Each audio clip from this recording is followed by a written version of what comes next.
Hey, this is Reid's Reviews. Let's check out this Bogner Burnley Classic Distortion pedal. There's been a lot that's been put into this. Just even the pedal itself, the casing, it's beautiful. It's made out of a nice kind of rounded metal. The knobs are solid metal. It's just overall, it's kind of a nice just look and feel.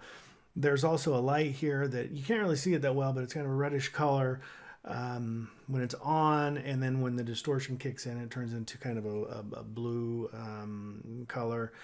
And it's not completely obnoxious. There's a lot of LEDs that are just so bright they hurt your eyes, but they've done a pretty good job with making this add some value, I guess, by showing the amount of distortion that gets kicked in, but not being too annoying.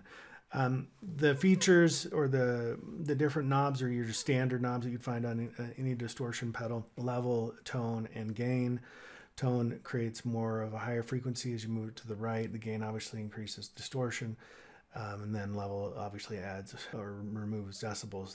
There's also a toggle switch here that they call it fat on the left or tight on the right, and it changes the gain structure of this pedal. Let's start off with it on the fat. Start off with these at 12 o'clock, and I'll play a little bit.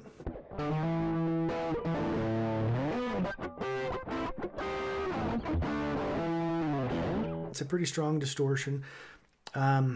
Maybe a little metal-ish, definitely kind of a hard rockish sound. But you can tone it down by lessening the distortion, but it's still got that kind of gritty high gain sound. And it's a really full, creamy, smooth distortion sound. Now let's move the tone to the right. Now what I've noticed is when it's set to fat, it does increase the treble. However, not a ton. You can hear right here, it does change it, but it's not like overwhelming. Now if I move it to the left, you'll hear a real decrease. Almost in decibels as well as any kind of treble. And then we've got the gain sit down here. Let's move it to the midway.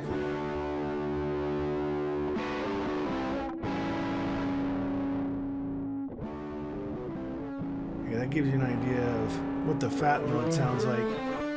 Now let's move this 3/4. Really crunchy, really distortiony. Kind of easy to get harmonics, and some really good sustain that's coming off of this. Crank it all the way.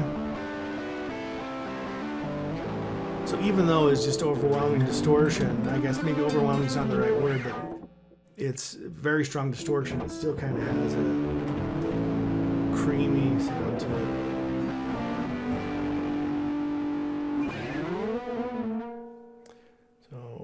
Let's go ahead and change it to tight.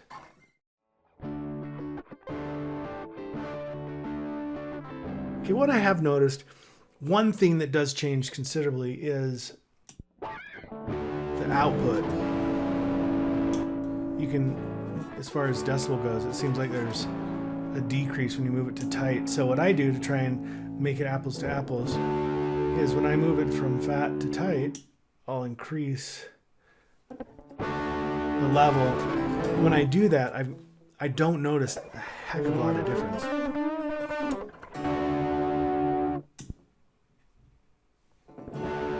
There is a little bit. It just seems like there might be a little bit less high end on the fat, maybe a slightly more muffled sound. They call it mellow, a little more mellow.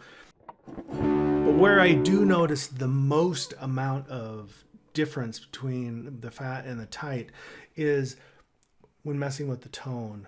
On the tight setting, the tone seems to be a little more responsive. There's quite a bit more treble that gets added as I move that to the right than when I was on the fat setting.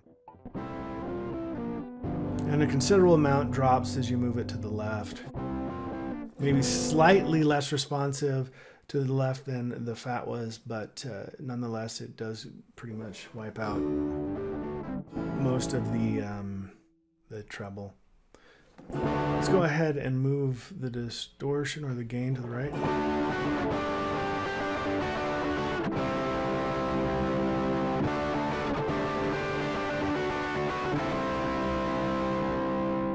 You know, it does a great job of kind of gradually increasing, but I mean, you end up with a ton of distortion, but it doesn't, it's kind of a smooth increase in distortion as you move it to the right, and it still has a nice creamy sound to it.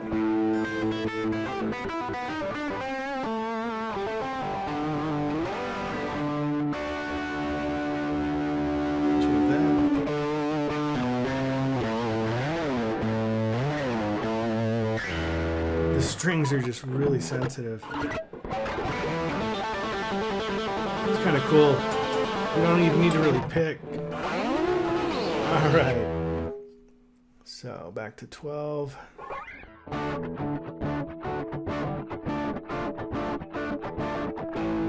But you can see, you can kind of get some metally sounds in there. But if you do bring the gain down, you can have a subtler, more subtle distortion.